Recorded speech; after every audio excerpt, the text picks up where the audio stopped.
Friday betting preview edition of Pucks Across Borders on Total Apex Sports and Sports Addict Live, brought to you by the one, the only First Round Collectibles. Right now, with our promo code Sports Addict, get 10% off whatever sports card you want in the entire First Round Collectibles store. They have an ongoing sale up to 50% off tons and tons of cards. And with our promo code Sports Addict, not only do you get 10% off of regular priced items, but sales items as well. Hockey, football, basketball, baseball, wrestling.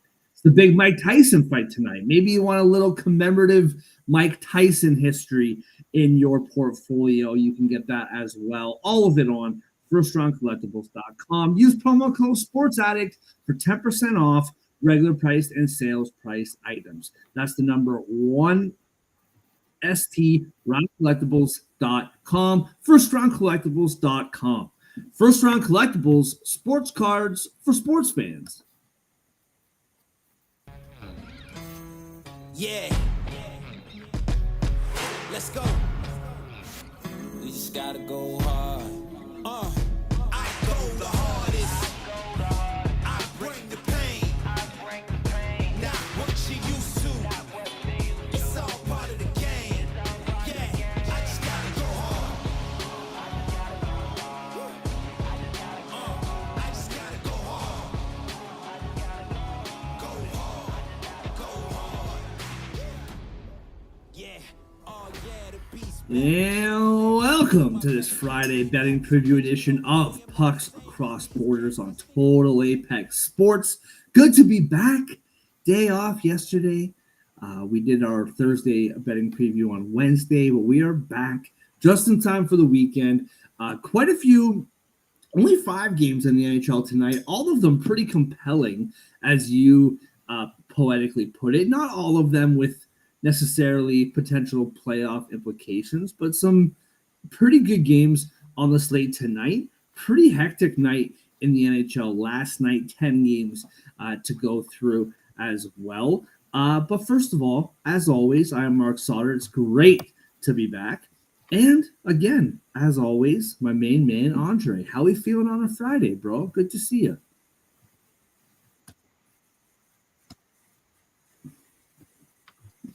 It's good to see you, bro. I'm feeling pretty good. Had a great night last night. Celebrated a very special birthday. Ready to talk about some Absolutely, hockey today. and Get I mean, into the weekend, you know, first of all, happy birthday to that special someone, and it's my mother-in-law's birthday today, and I promise you, she is not watching this at all. I don't even think she likes the fact that I gamble, but you know what? We move on. Last night in the NHL, 10 games to go through. We'll give you our takeaways when it's all said and done. Actually, first of all, before we go on, we are a hockey show, but we're both sports fans.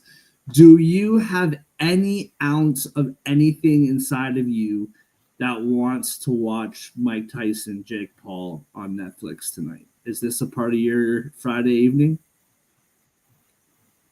No, eh? Don't care. Not at all. Not at all. No. I would very strongly Destroyed prefer him.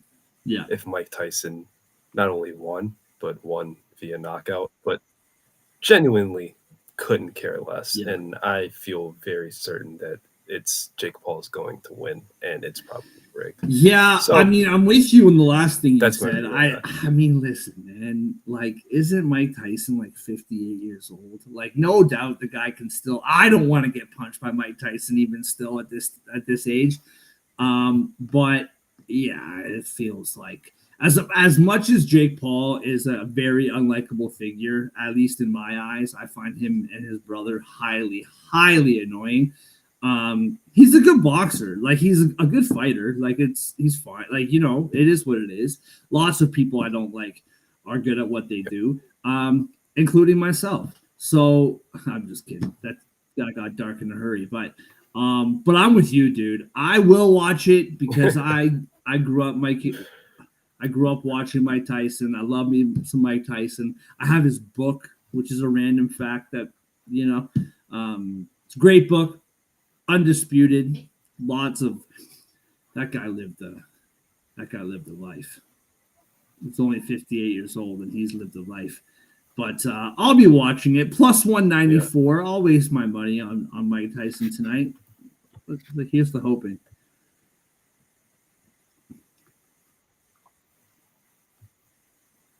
Iron Mike. You got it. I mean, you got to root for Iron Mike, right? 100%. Shut up. So, all right, 10 games in the NHL last night, and then we'll go through what we took away from the night as a whole. Starting off in Ottawa, where the Flyers beat the Senators 5-4. The Jets finally lose a game. They lose 4-1 in Tampa in a game where, when they lost against Toronto, Toronto dominated the first 30 minutes of that game. But then Winnipeg came back and got it within one goal, right? Final score 6-4. The sixth goal, I believe, was on an empty netter, but they made it close. This game was all Tampa all night. The Jets really weren't in this game at all. And Tampa Bay and Vasilevsky. Is it 300 career wins or 400? 400 seems a lot. I think it was 300 career wins. Yeah. Yeah, a couple milestones last night. Oh, I must have missed that. Good for him. 300. So huge shout out to him. Like Lock, Hall of Famer, 2 Stanley Cups, 300 plus wins, and he's only 30 years old, man. He's got lots of time left in his career. You would think.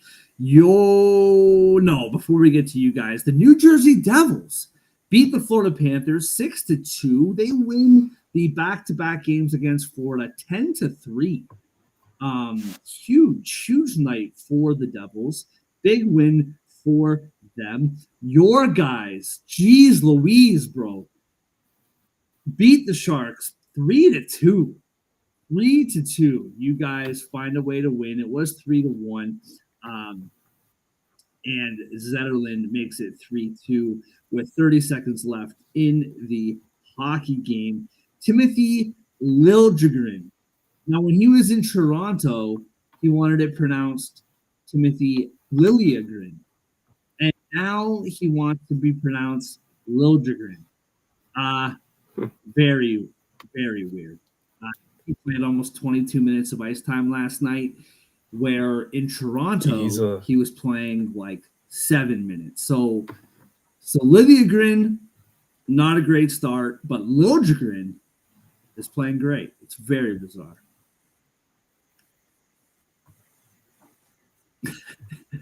It's Americanizing himself. And the spectacular part is that he shot the puck one time, and it was in the first period. Good for him. The first moving on, St. Louis loses again 4-3 to Buffalo. The Dallas Stars, 14 goals in their last 2 games. The most recent 7 were against the Boston Bruins last night. And, dude, Boston is officially, at least for right now, they're awful. They're not a good hockey team. And they play St. Louis again tomorrow. They played St. Louis recently. They play St. Louis tomorrow. I'll tell you something. Every once in a while, 1 o'clock in the afternoon, they typically on Saturdays have a 1 o'clock game, 3 or 4 o'clock game, a 6 o'clock game, and then it goes into the 7 o'clock and the couple 10:30 games. You like having 1 o'clock game on in the background, doing some Saturday chores, doing your thing. Does anyone want to watch Boston St. Louis right now? Like, both of these teams are just not in a good place. And that's a game I promise you I will not be watching.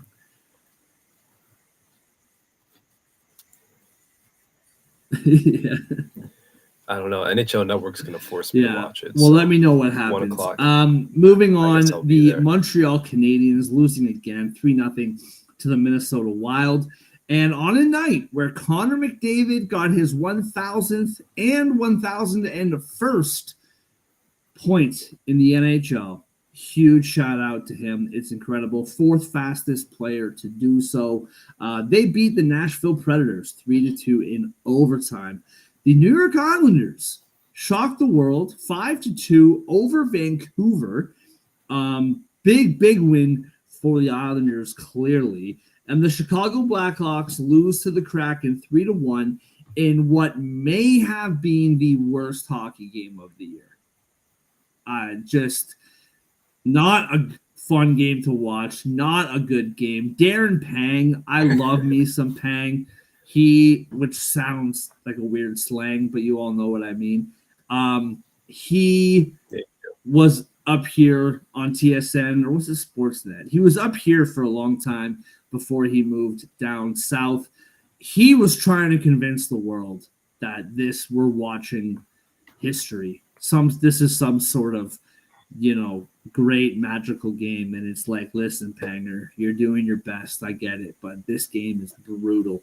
Connor Bedard having a really tough start to the season, and the Kraken win 3-1. So usually before the show, we briefly, talk to each other and we say, hey, what's your takeaway for the evening? Because, we both want to talk about different things and we want to cover the spectrum of the whole evening. And even if we come into the show having the same topics, one of us chooses it, the other one pivots, and we kind of, try to talk about multiple topics. But both of us want to talk about the Dallas Stars today. And I'm curious your taking. I think that this week for them, 14 goals, 14-3, they've outscored their two opponents. What is on your mind with regards to the Dallas Stars? Just real quick before we get to that, I want to point out, a couple of Joe's comments. First of all, talking about Liljegren. Yeah, man. These names hard to pronounce. I've seen Joe's name a million times. I've heard him say it a million times. I feel like I would still botch it, so I fully understand your pain. People get Eiffel wrong. I don't think my last name's that complicated. So I get it for Liljegren, but moving from Canada to California and then asking, people to pronounce it the easiest, simplest spellingest way. He accepted America. No. Hold on a second. Listen, my name is Mark Sauter. Not too confusing. Nobody ever pronounces my last name correctly first, ever. It's Sautter. To me, Sauter seems pretty simple. It's Suter. It's Sutter. I've even had the Sauter, like Sau, like they pronounce the A and the U together. I think it's just an accent. Yeah, right, exactly. My first name is spelled Marc, as you see there on the chat. And, everyone thinks my name's spelled with a K. When you're at Starbucks and they ask you what's your name and they write it on the cup, it's always with a K. My name has been spelled wrong my entire life. So I am with both of you. However, you told us to say Liljegren. You told us to do this. And then now you move like 3,000 miles away, and now you want us to say, like, it's not that we've been pronouncing his name wrong. It's that he led us astray. It was his fault. So you know what, man? Sure. You said Liljegren, and now I got to call you Liljegren, and I sound stupid in my own head. I just feel like you know what I mean? I got you. Again, the Ontario demographic, they're more sophisticated. We are when it comes to pronouncing names clearly. Dude went to NorCal and was like, "There's no way I can trust these guys to say it right." I think it's actually a credit to you. We are very, very sophisticated. You can't buy a house for less than $2 million, so that shows you how sophisticated we are. Mark, if you went to Quebec and you got a coffee or whatever, you think they'd write it like Marque? No, they would write C because I forgot the C. It's the French, yeah. CQUE. Yeah. Mark. The irony of it all is my name is French, and I never passed French in school. I failed grade 9 French like 3 times, and then I inevitably just dropped out. You can blame the French if you want for me dropping out, but yeah. And it was, rest in peace to my grandmother from Montreal. Not a fan. Her and my brother would speak French around the house all the time, and I would just not be. It was a pretty big hit to the ego. But anyway, Dallas Stars, not French at all. The opposite of Yeah. French. Texas. What do Well, you got? well, What do you got? well. America owes a lot to France. It wouldn't exist without France. Let's be honest here. But the Dallas Stars, let's talk about them. They're playing Yes, let's really get well, to it. um, allowing the second fewest goals per game. Phenomenal. They're just behind the Jets, which I mean, the Jets can do no wrong right now. They're 11th in scoring, even though their power play has been kind of bad. I wouldn't say bad, underwhelming. I think it's the Sure. proper word to use for it. The PK has been phenomenal. They're seventh in PK, 84.8%. They're just, they're not turning heads, they're not getting the headlines, but 10-5-0, it's a pretty good start. They have four guys with double digit points already. Duchesne has 8 goals, Sagan has 7. Rube Hintz got his 5th last night. Stankoven, Marchment, and then Duchesne again. They all have 10 assists. Like they're just, nice balance attack. A lot of what we saw last year with this Dallas team. Uh, they're just, they won the division last year. They finished first in the West last year, I think 1 or 2 points off the President's Trophy. So, like, obviously a very strong season. Yep. This year, again, we talked about it before yesterday's game, but they've lost on the road to the Capitals. They've lost on the road to the Sabres. They've lost 2 games in Europe to the Panthers. And then they've lost on the road to the Jets. The Sabres loss is the only one where it's really like you scratch your head and wonder what happened. The rest of them, you're like, okay, you lost to a good team. You tip your hat.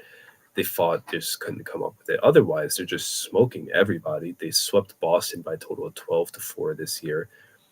2 multi-goal wins over the Blackhawks, 7-1 over the Penguins, obviously 4-1 over the Oilers. Shut out the Kraken, shut out the Islanders. They're playing really well. It's going to be interesting to see what they do Saturday against Minnesota. Kind of thinking ahead because that's going to be a good game. It's a good That team. is good. Yeah. It's on the road. Probably going to be a high-scoring game, but that's going to be very interesting. And then after that, they come back home for Anaheim and San Jose next week. So probably two more easy wins for them. And then they hit a Southeast road trip that will actually test them. So this Stars team, moral of the story, they're playing very good. It's kind of going under the radar because a team in their division, 15-2, but they're yet again really good. Acceptable losses. They're not really wasting games like we're seeing some of these other teams do early on. And they deserve some recognition. They deserve some flowers because they've outscored 2 teams now 14-3 in their last 2 games. Yeah, big time. And I think in their own division, they're the victims of both extremes, right? You have the Jets, who are 15-2 now. That is a big story. And the Nashville Predators are points-wise the worst team in the National Hockey League. So there's that. Colorado's starting to come around, but they had a very, very tough start to the season as well. And Minnesota is shocking everybody, having one of the best seasons in the National Hockey League behind only the Winnipeg Jets. So in their own division, they're being overshadowed by literally both ends of the spectrum. I think, and it's no disrespect to the Winnipeg Jets, I think that the Jets, I don't think that they're going to fall off. I mean, inevitably, they're probably going to go on a 2-3 game losing streak or whatever. But I really like the Jets, and I believe what they're doing. My personal opinion, they have the best goaltender in the league. They have a very, very balanced roster, top to bottom. They roll 4 lines, very good decor. The Winnipeg Jets are a very good hockey team. However, with what we've been watching here, I believe that the Dallas Stars are potentially the best team in the National Hockey League. And the reason for me saying that is the Winnipeg Jets, this is their best. Like, we are seeing them at their best. Their goaltending is rock solid every single night, no matter who's in net. I know Comrie had a tough night last night. And all 4 lines for Winnipeg are scoring right now. Like, that whole team is producing. You're seeing their best. The Dallas Stars, you just mentioned the players getting points or whatever. Roope Hintz, 6 goals, 4 assists, 10 points. Statistically, it looks okay. but they need a lot more from him. If you watch the games, he's not playing poorly, but he's not giving them what they need from him. My guy grew up 45 minutes away from me. Wyatt Johnston is a ghost out there, man. 2 goals, 5 assists. It's just he needs to turn on the Jets here at some point in time. Jason Robertson, again, 4 goals, 8 assists. Sorry, I got this all wrong. Yeah, no. 4 goals, 4 points. 4 goals, 4 assists, 8 points. Jeez. He, again, statistically, you look at it, okay, it's okay, but he's supposed to be your 40-goal scorer. You know, he really needs to start turning this on as well. And the same with Johnston. When you're watching the games, he's a ghost out there as well. Stankoven playing very well. I know he played last year, but he is technically a rookie still this year. He's putting his hat in the ring for Rookie of the Year. Who's carrying this team right now? Matt Duchene, who's had like 3 separate teams give up on him. And Dallas, he's been drinking from the fountain of youth in Texas, I guess. 9 goals, 11 assists for 20 points. He's a +9. Tyler Seguin, 7 goals, 6 assists, 13 points, +10. Mason Marchment, 4 goals, 11 assists, 15 points, +11. It's the old guard that's really propelling this team offensively. And I think that's what is making me feel like this team could be the best team in the National Hockey League, because their best players are invisible right now. And they've scored 14 goals in the last 2 games. And I just find that super impressive. Like, dude, last night, let me pull this up again here.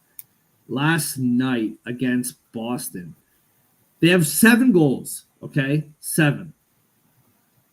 Where is it? 7 goals. Stankoven gets a goal. Jamie Benn gets an assist. Robertson gets an assist. Hintz gets a goal. But, like, Wyatt Johnston, no goals, no assists, no points, 2 shots. Like, I just feel like every night it's, Duchene, Seguin, Marchment, Stankoven. Like, it's like 4 guys. And so, to me, I think when this team gets clicking, firing on all cylinders, which I believe is an exclusive hockey term. I don't really remember hearing that in football or basketball. I feel like that's a hockey interview. We got to just start firing on all cylinders. You know what I mean? Yeah. I feel like that's a real hockey interview term. But when this team gets rolling, bro, watch out, because they might be the best team in the league. Yeah, I think I really think we left out the most important part of Matt Duchene's year so far. He's shooting 36%. Mm-hmm. Insane. Yeah, obviously, that's going to go down. But, I mean, he's shooting 36%, and I think Sagan shooting like 28% or something ridiculous. Obviously, good players. That's not sustainable. Their scoring might be. But, yeah, I think you really hit the nail on the head here. They're getting scoring from guys, and it's been pretty balanced, but their top dogs aren't barking. They ain't scaring anybody right now. No. And when they do wake up, I mean, they're already winning now. They're just, I think, the Central's not over. I know the Jets are off to this historic start, but the stars are right there. And at least for now, points-wise, the Wild are in the mix. But, the Jets, when they start evening out, and the Stars, when they hit a real nice run, it's going to get tight up there. And that's kind of what we expected, and that's kind of what we paid to see. So, can't wait for it. No, 100%. 100%. All right, moving on. Like we said, 5 games in the NHL tonight. And let's get this one just over with. The Pittsburgh Penguins are in Columbus. Columbus plus 108 now. at home. Pittsburgh are minus 128 now. Minus 130 now.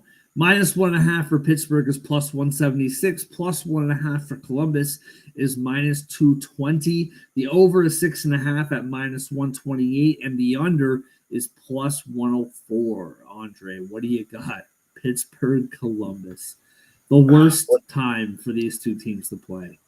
Just in the sense, like, they're both awful right now. I feel like it's the best time for them to meet. You know? I just mean aesthetically, like for entertainment value. That's what I mean. Well, it depends what you value in entertainment. If you're here for chaos and just goals going in because nobody makes car crashes, right defensive play. Yeah, exactly. It's like you can't look away. It's going to be 6-5 halfway through the second period, and then nobody's going to score again for us to the not the rest of intermission, the rest of regulation. That's why I see this game. Both teams are struggling to stop pucks very blatantly. Obviously, we've talked about the Penguins all year having that issue. Allowing the second most goals per game. Guess who's allowing the fourth most goals per game? The Columbus Blue Jackets. Yeah. That road trip, I remember talking about the Seattle game, and I think the Anaheim game as well, where I was like, they just need to get back home. They need to get over this, retreat, rest, familiar grounds. You got the cannon. Then they'll be fine. They can get off this losing streak. They can start competing again because they looked terrible that entire road trip. But obviously, the Jets made them look bad before they left. Next night, they played in D.C., looked terrible again. But then you go to Cali, you lose to the Sharks. You get blown out by the Kings. You lose by 2 to the Ducks. You lose by 3 to the Kraken. It's just awful hockey. But you know what? This is a team that has a winning record at home still. This is a team that was scoring goals, especially at home. This is a team that can take advantage of Pittsburgh's non-existent defense. I love the over in this game. I have a feeling you are as well. I'm taking the Jackets to win. Welcome back home, boys. Welcome back. Yeah, I'm right there with you. This might be too simplistic, but Tristan Jarry is back for Pittsburgh. And, dude, like, you want to talk about a tire fire, man. They extend this guy in the summer. I think 5 years, if I'm not mistaken. Could be less, but they extend the guy in the summer. And yeah, dude, he's been absolutely awful. He went down the AHL, and you know what?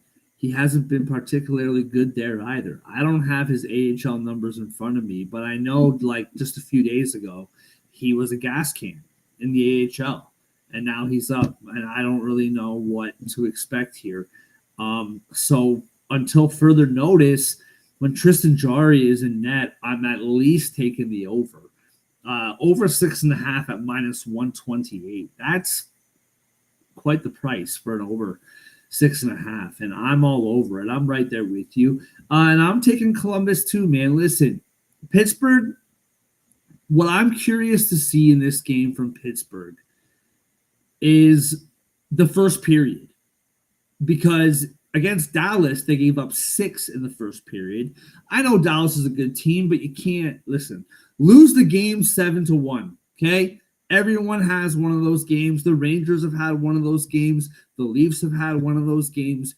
It happens, okay? The Panthers, and I know the Devils are a good team, but the Panthers got pumped 6-2 last night. So I'm here for a 7-1 loss. It happens. But let it happen over the course of 60 minutes. Like 6 goals in the first period.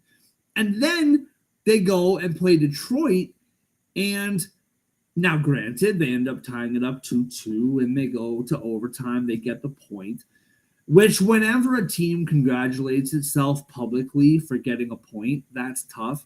But you went down promptly, pretty quickly, 2-0 to Detroit. Just after you allowed 6 against Dallas, like a couple nights before, or the night before. So I'm really curious to see what happens here tonight in that first period. And if they can get out of the first period tied or in the lead, then they're in good position. But that's going to be a really interesting part for me is they have not started on time 2 straight nights, and it's bit them both times. But I'm taking Columbus too, man. I also think Columbus is just due right now, man. They've had a tough, like you very well kind of laid it out there. I'm taking Columbus too, plus 108. And as always, Sidney Crosby is plus 145 and Sean Monahan is plus 200. I like those guys to get on the score sheet tonight.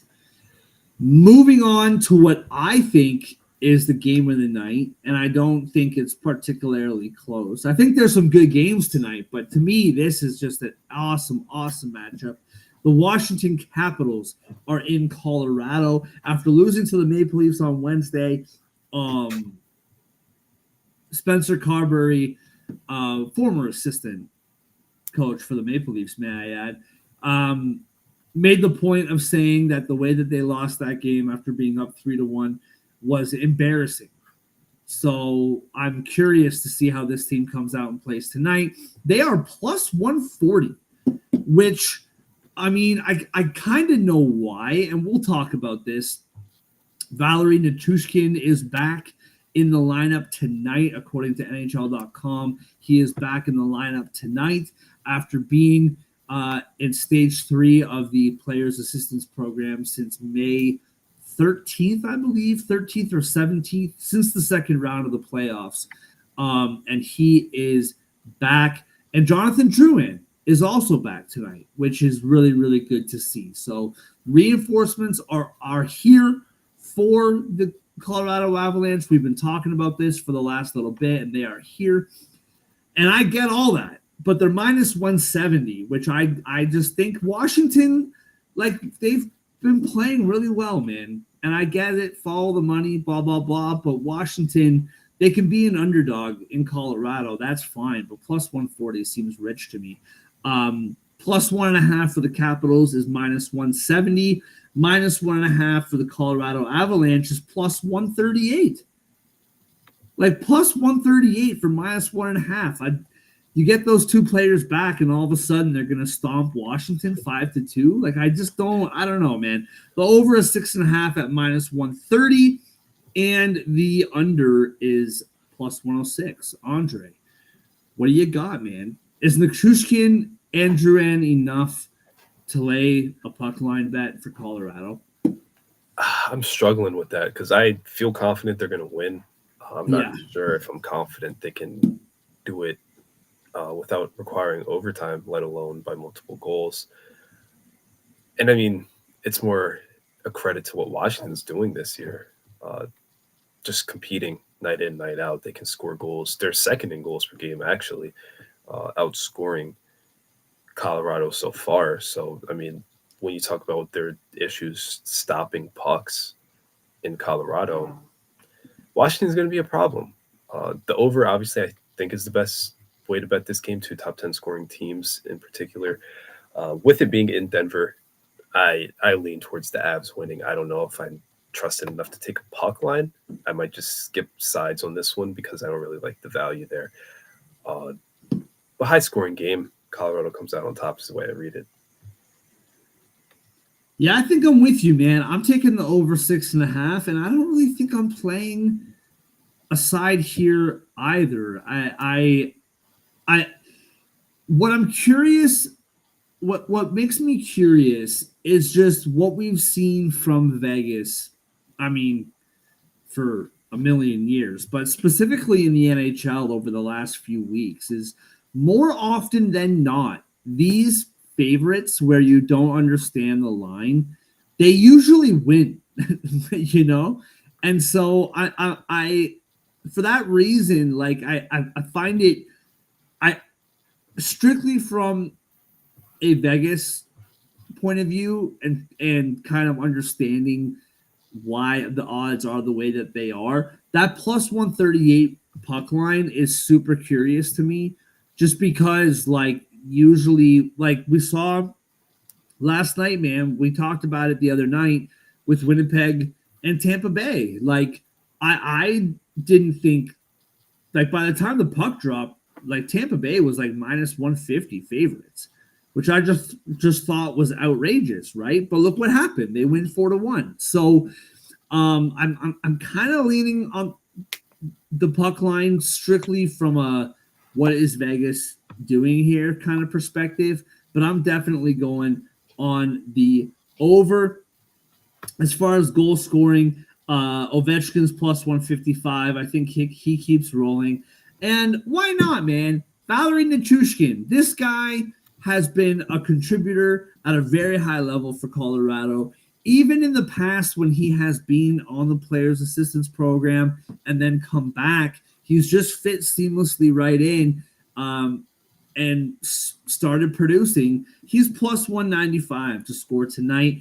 An underrated scorer who has been not carrying the Capitals offensively, but he has been contributing at a high level is Connor McMichael, man. This guy's been unbelievable this year, and he's plus 240 to score tonight. So I don't mind that either. But I will take the over as my main bet, over 6.5 at minus one. What did I say? 20 minus 130 over 6.5.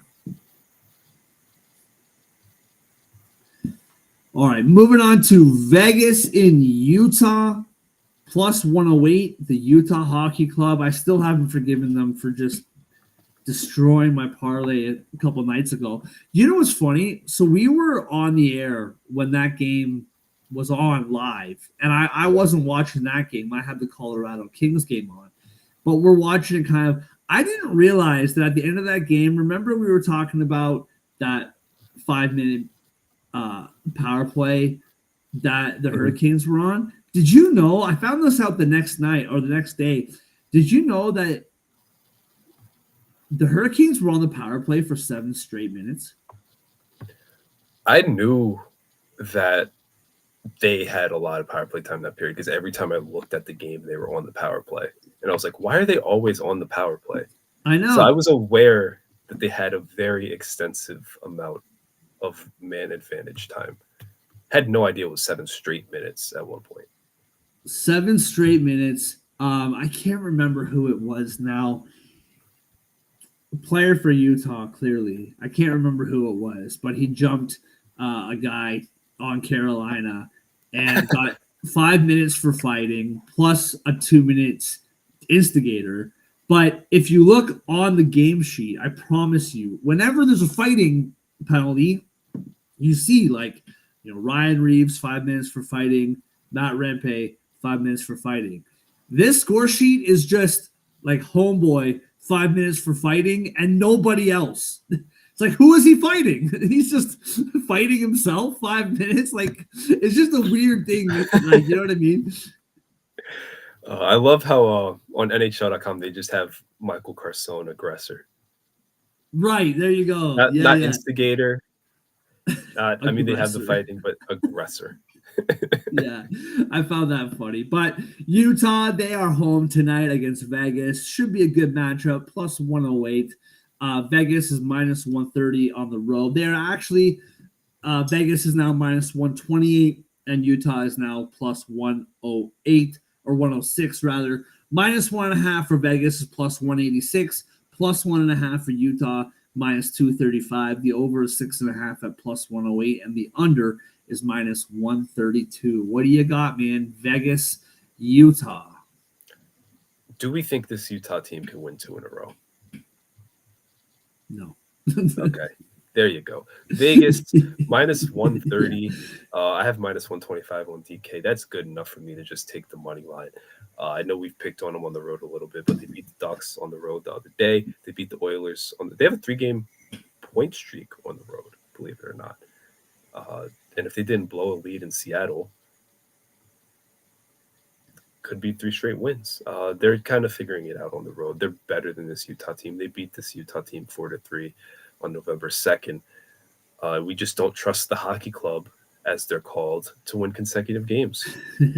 They don't give us much reason to. So I'm taking Vegas here. As far as a total, I know that first game went over. I know Utah's offense has potential. They're feast or famine kind of.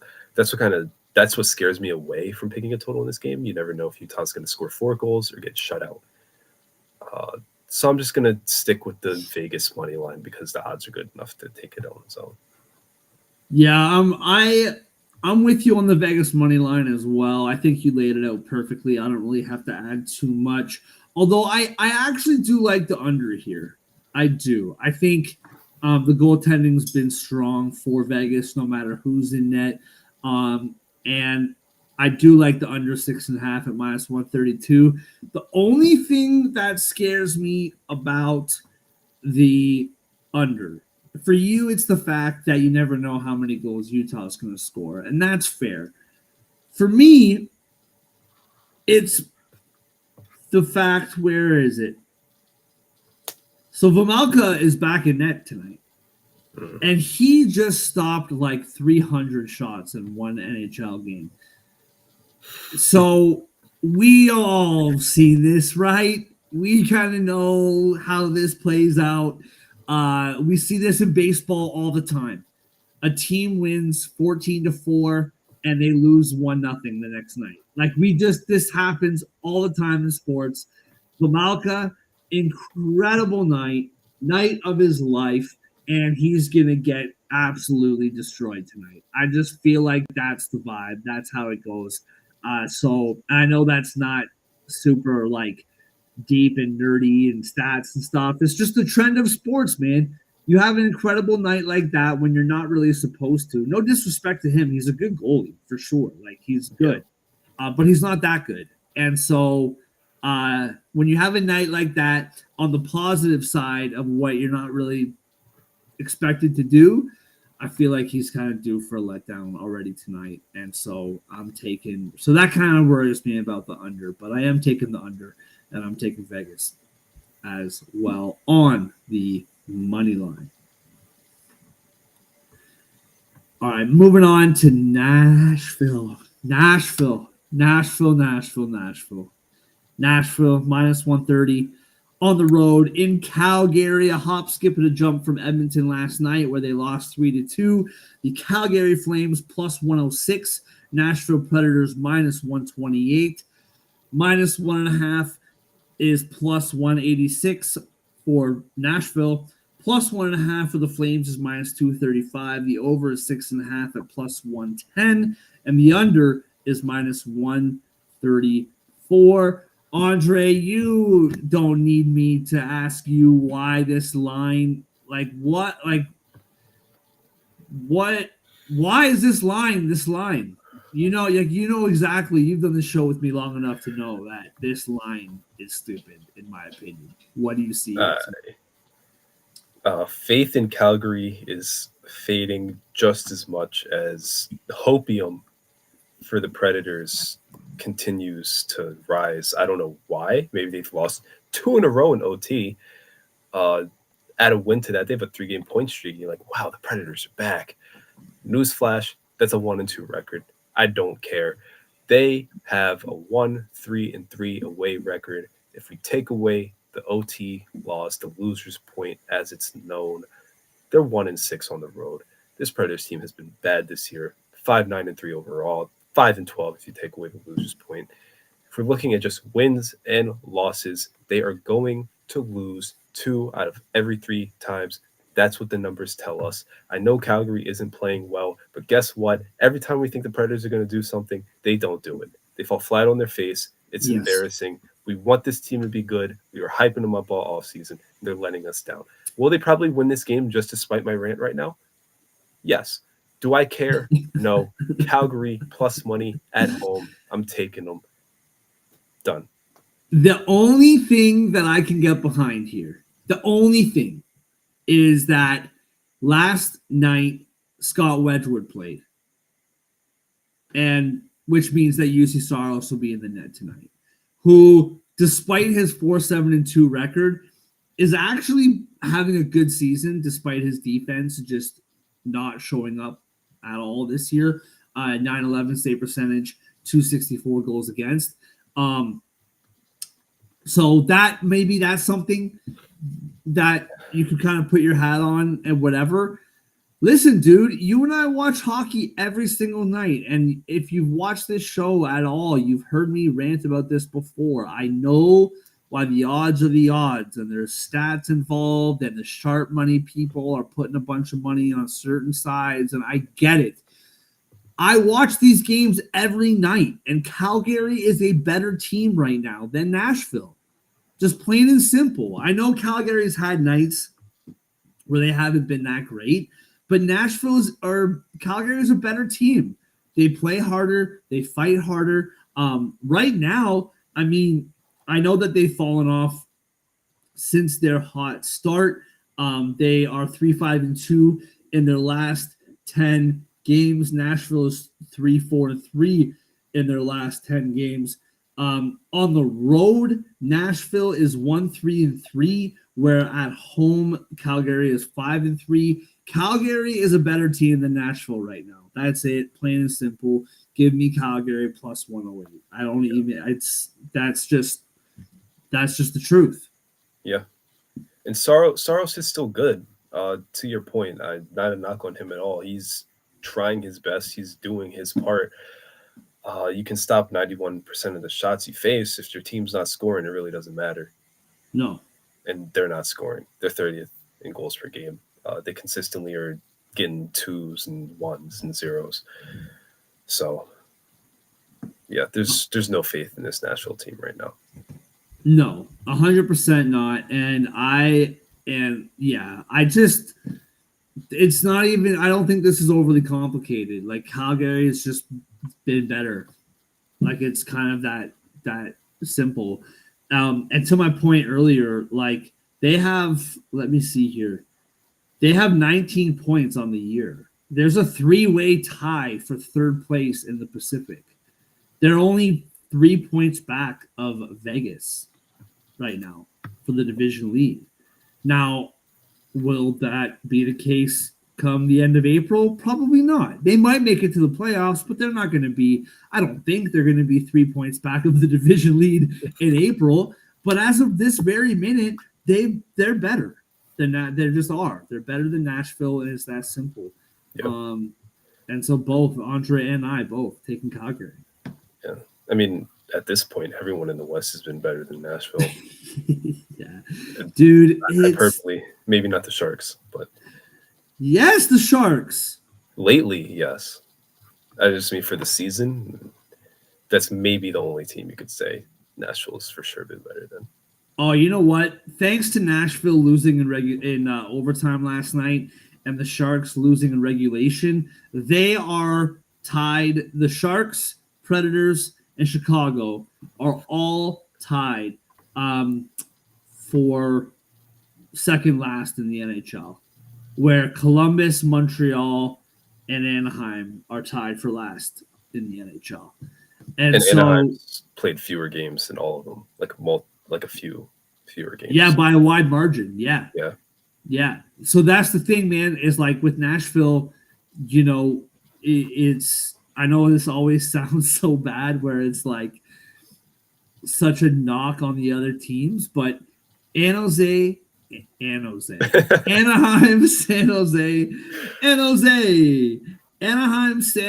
Montreal, and Columbus were all expected to be near the bottom of the league.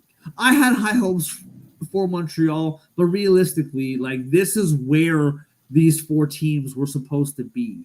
And for Nashville to be in that conversation is just a testament to the way that they've played this year. It's that simple.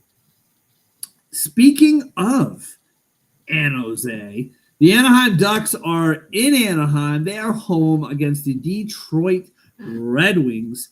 Red Wings minus 152. Yep, minus 152. Plus 126 are the Ducks at home. Minus 1.5 for the Red Wings is plus 152. Plus 1.5 for the Ducks, minus 188. The over is 6.5 at minus 102.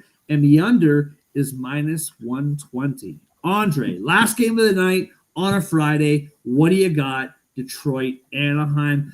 I don't really know why, but this feels like a really good game. I don't know. There's something about this game that I'm actually really looking forward to. It will be a good game, probably because it won't deviate from a one-goal game for most of the night, if ever. These are two of the lowest scoring teams in the league. Anaheim's last in scoring. Detroit's 28th right now. And you just look at their games lately.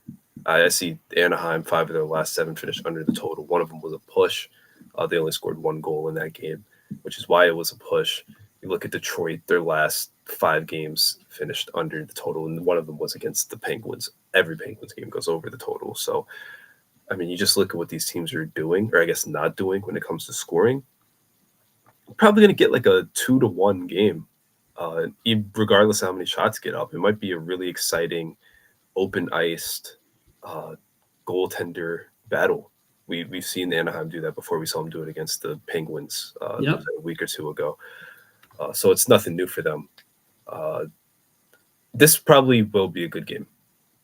I'm not really sure if I trust either side to pull out a win the way they've been right now. You'd think the Red Wings are a little bit better, but the Red Wings had to fly across the country after that OT game in Pittsburgh. The Ducks, they've been sitting at home since Halloween, really, maybe November 1st. And I know they had they had the day off too on Thursday, yesterday.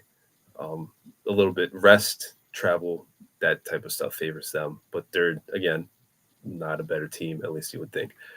I'm just going to stick with the under on this one. Kind of soft move, not picking a side here.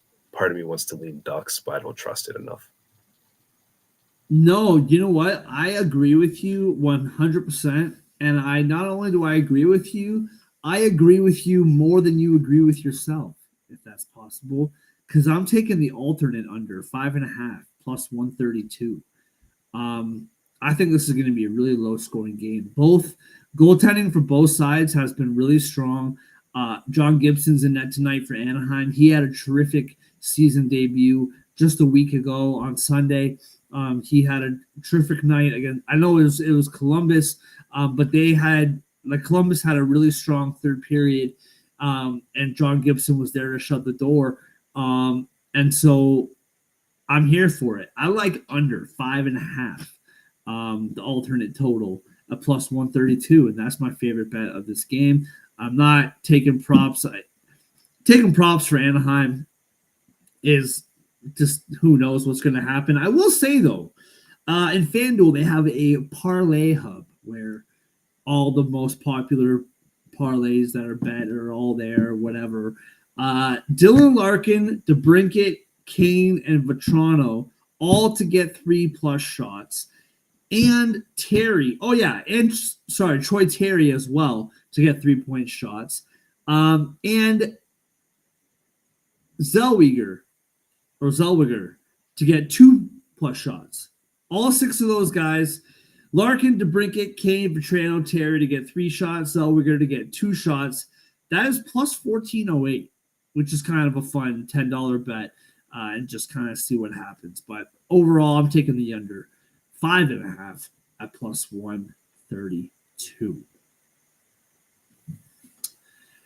All right, moving on to our best bets, brought to you by First Round Collectibles. Use our promo code SportsAddict for 10% off whatever sports card you want in the entire First Round Collectibles store. They have an ongoing sale up to 50% off tons of cards. And with our promo code SportsAddict, not only do you get 10% off of regular priced items, but sales items as well. Go to firstroundcollectibles.com today. Use promo code SportsAddict for 10% off your order. That's promo code SportsAddict for 10% off your order. Firstroundcollectibles.com. First Round Collectibles, sports cards for sports fans. Andre, what do you got, bro? Best bets. Yes, sir. There's a lot of things on this slate that I really think are locks, actually just going through the list right now. But if I had to pick one, I think I'm going to go with the last game we just talked about, under 6.5 in Anaheim. 2 offenses that don't even average 3 goals per game. I don't really think I need to say. They don't even average 2.5 goals per game. I don't think I need to say more. Both teams have been feasting with the under lately. It's been a lock. Added together, it should produce good things. So under 6.5, I have it at minus 120 right now, and that is my best bet of the night. Yeah, I'm with you. It's also minus 120 here as well. It feels a little bit risky just based on what Vegas is telling us, but I cannot look at this any other way. I'm taking Calgary plus 106. I get it. Vegas is saying something with this minus 128, and maybe we're fools for not listening, but I've watched Calgary all year. I've watched Nashville all year, and Calgary is better, and they should be favored, and it's that simple. Calgary minus 1 or plus 106 at home. I love it. That was honestly, that was very close to becoming my best bet too. So right there with you. Family play. Now we agreed on almost everything tonight, if not. Yeah, we did.